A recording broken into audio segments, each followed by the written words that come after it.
নমস্কার বন্ধুরা, আশা করি সবাই ভালো আছেন।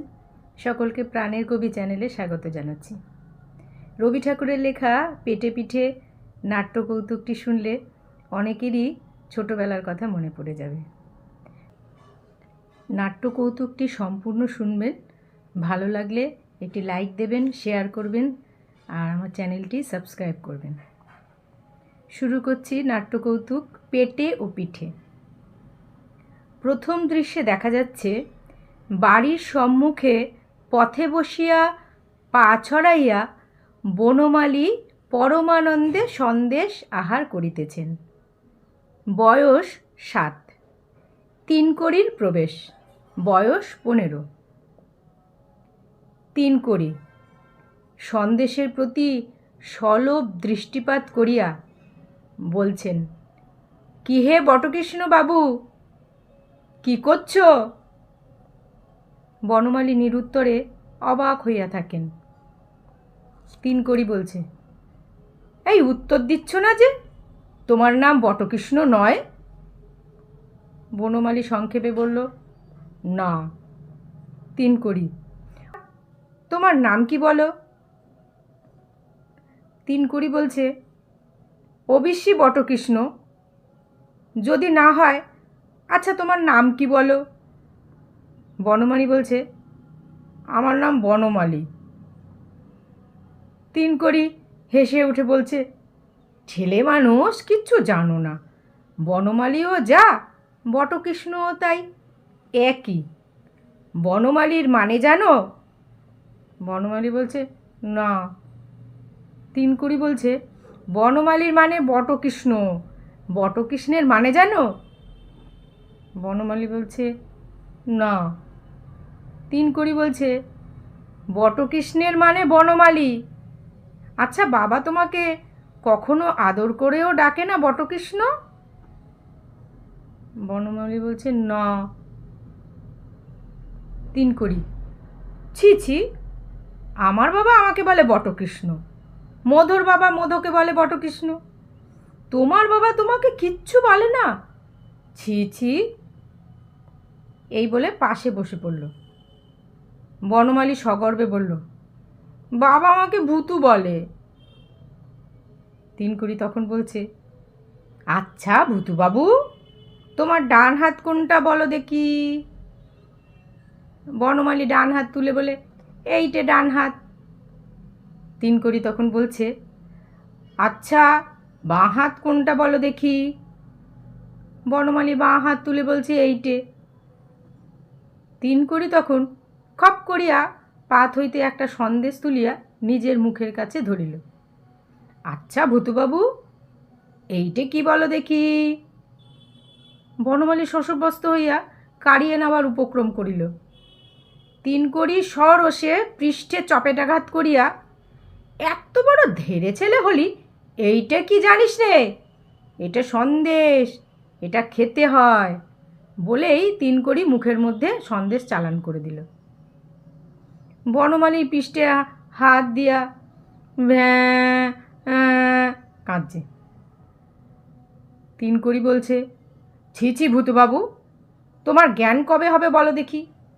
এইটে জানো না যে পেটে খেলে পিঠে সয়? এই বলে আরেকটা সন্দেশ মুখে পুরে দিল। বনমালী তখন 3 কড়ি বলছে, তবে তুমি কি বলো, পেটে খেলে পিঠে সয় না? এই দেখো না কেন, পেটে খেলে বলে আরেকটা কিল দিল। বনমালীর পৃষ্ঠে একটা চপেটাঘাত। বনমালী তখন চিৎকার করে, না না না, কাঁদছে। 3 কড়ি বলছে, শেষ সন্দেশটি 3 কড়ি খেয়ে নিল। তোমার তাহলে সয় না দেখছি, যার যেমন ধাত। তবে থাক, তবে আর কাজ নেই। তবে এই স্থির হলো, কারো বা পেটে সমস্তই সয়, কারো বা পিঠে কিচ্ছু সয় না, যেমন আমি আর তুমি। সহসা বনমালীর পিতার প্রবেশ। পিতা বলছে, এ কী রে ভূতু, কাঁদছিস কেন? পিতাকে দেখিয়ে বনমালী আবার কাঁদতে শুরু করে, তিনকড়ি বলছে, বনমালীর পিঠে তিনকড়ি হাত বুলিয়ে দিয়ে, বাবা জিজ্ঞেস করছেন, কথার উত্তর দাও ভূতুবাবু। বনমালী আবার, আমাকে মেরেছে। তিনকড়ি বলছে, আগে ওই যে পাড়ার একটা ডানপিটে ছেলে খামোখা মেরে গেল, বেচারার কোনো দোষ নেই। সন্দেশগুলি খেয়ে ভূতুবাবু ঠোঙাটা নিয়ে খেলা করছিল। পিতা এসে বলল, ভূতু, কে মেরেছে রে? বনমালী তিনকড়িকে দেখেই বলছে, ও মেরেছে। তিনকড়ি তখন বলছে, আগে হ্যাঁ, আমি তাকে খুব মেরেছি বটে। কার না রাগ হয় বলুন দেখি?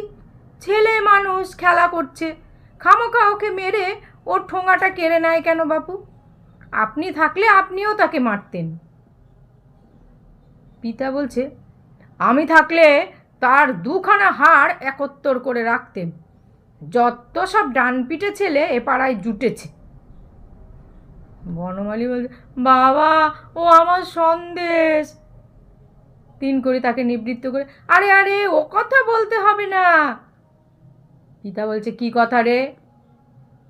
তিনকড়ি তখন, আগে কিছু নয়, আমি ভূতুবাবুকে আনা দুয়েকের সন্দেশ খাইয়েছি, এ সামান্য কথা, সে কি আর বলবার বিষয়? পিতা তখন বলছে, তোমার নাম কি বাপু? তিনকড়ি, আগে আমার নাম তিনকড়ি মুখোপাধ্যায়। পিতা বলছে, ঠাকুরের নাম? তিনকড়ি, ক্ষুদিরাম মুখোপাধ্যায়। পিতা বলছে, তুমি আমার পরম আত্মীয়, ক্ষুদিরাম যে আমার পিস্তুত ভাই হয়। তিনকড়ি তখন ভূমিষ্ঠ হয়ে তাকে প্রণাম করছে।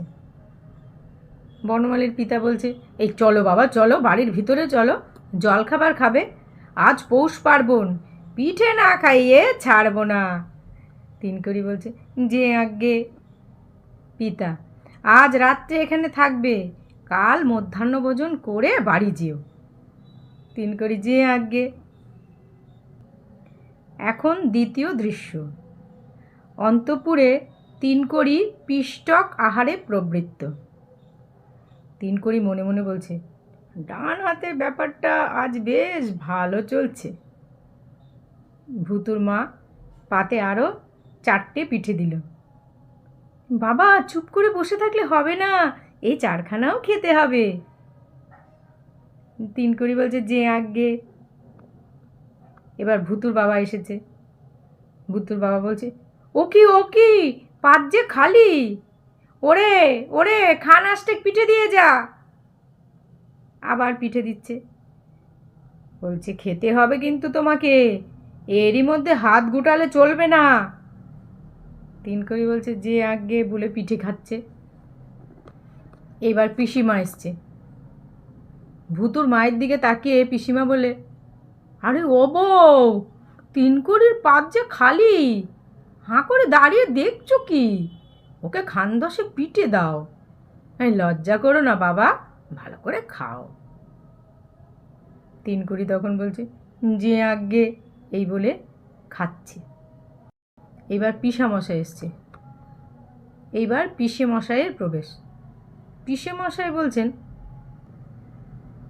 বলছে, বাপু, তোমার খাওয়া হলো না দেখছি। আরে দিয়ে যা, এদিকে দিয়ে যা, পাতে খান 15 পিঠে দে।